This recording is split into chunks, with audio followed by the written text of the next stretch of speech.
previous vignette, I talked about how NLR, what we call Phase 1, came into being.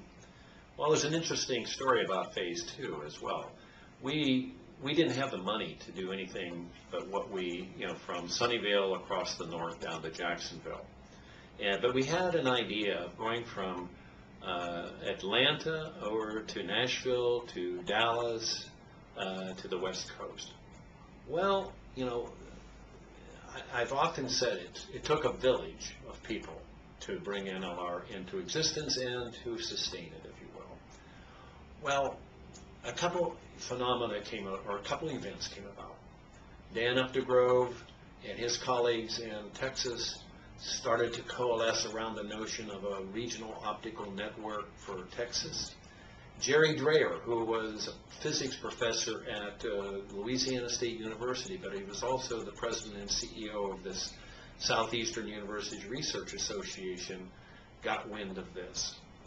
And so they made cases, these entities made cases in Louisiana and Texas for infusion of state funds to build RONs and then to get connected to NLR.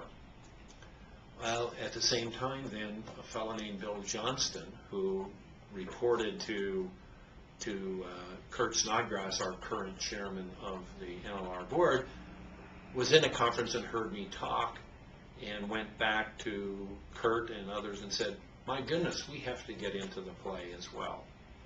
And then there was a fellow at the University of New Mexico, Terry Yates, who was one of the founding people in the New Mexico land rail, said, we need to be there as well. So we changed the topology, and we decided we would come across the southern route from Jacksonville to Baton Rouge to Houston to San Antonio to El Paso, and then on to LA. And because of Oklahoma and New Mexico, we were able to go from El Paso to Denver and from Houston to Kansas City.